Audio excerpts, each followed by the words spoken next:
Assalamualaikum, izin bertanya, ini dari UHAMKA ya.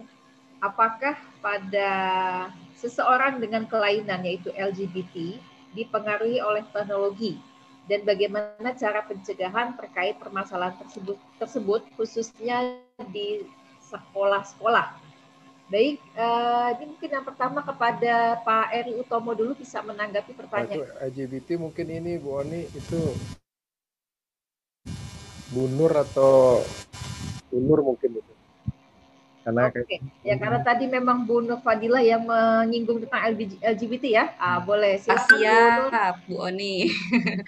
Baik, mungkin saya share sedikit pengalaman saya tadi diceritakan sempat pelatihan di KPA ya, Komisi Penanggulangan AIDS Nasional yang di Surabaya dan saya bertemu masuk ke dalam lingkungan salah satu organisasi terbesar pada saat itu, kelompok wih, LGBT.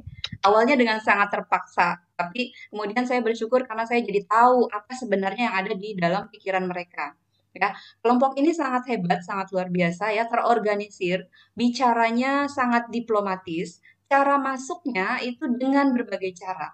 Ada cara yang kalau yang tadi kan kasar ya, dengan pemaksaan, dengan pemerkosaan gitu ya. Kita sering dengar kasus apa itu sodomi misalnya ya, yang semacam itu banyak sekali kejadian.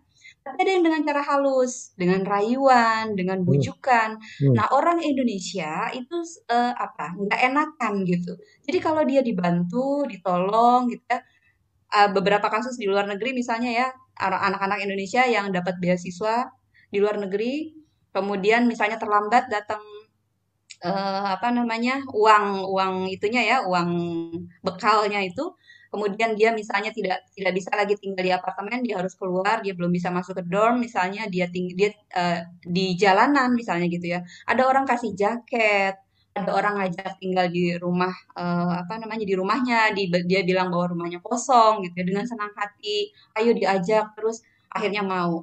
Awalnya nggak apa-apa, dia tahu nih, sudah tahu orang itu melakukan yang seperti itu ya dengan sesama, tapi dia merasa ya nggak apa-apa lah, dia saya gitu. Tapi ya itu dengan apa namanya keseharian yang seperti itu, akhirnya dia merasa nggak enak ya, udah ditolongin sama dia, tapi saya nggak kasih apa namanya kembali gitu ya, memberikan rasa ungkapan rasa terima kasih. Akhirnya dia jadi korban. Awalnya jadi korban. Banyak kalau yang anak-anak tadi itu ya, kebayang nggak kalau kasus Reinhardt itu sampai sekian ratus orang, dia pertama jadi korban, maka dia kemudian akan menjadi pelaku. Dipengaruhi oleh teknologi, iya betul. Sekarang zamannya globalisasi, kemudian semua anak itu menggunakan gadget. Bahkan bayi sekarang sudah pada bisa buka YouTube dan seterusnya.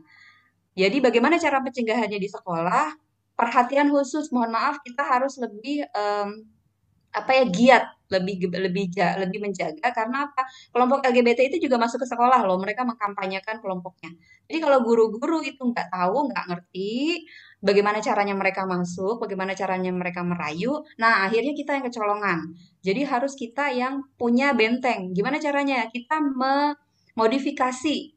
Modifikasinya apa? Lingkungan gitu. Jadi kalau dulu zaman sahabat Rasulullah nungguin anaknya mimpi basah ya. Jadi masalahnya bukan cuma pada anak perempuan, anak laki-laki itu lebih banyak menjadi korban pelecehan seksual, pemerkosaan dibanding perempuan. Berarti pelakunya kalau korbannya laki-laki, masa perempuan yang melakukan gitu. Akhirnya orang berpikir, oh iya ternyata laki-laki sama laki-laki gitu.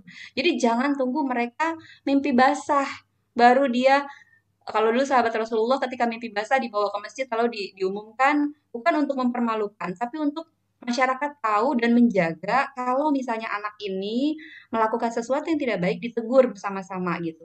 Tetapi harusnya bisa dilakukan lebih awal gitu. Kalau di kita sekarang korbannya banyak yang anak-anak usia dini, anak TK, bahkan banyak yang lebih muda gitu. Jadi lebih awal lebih bagus.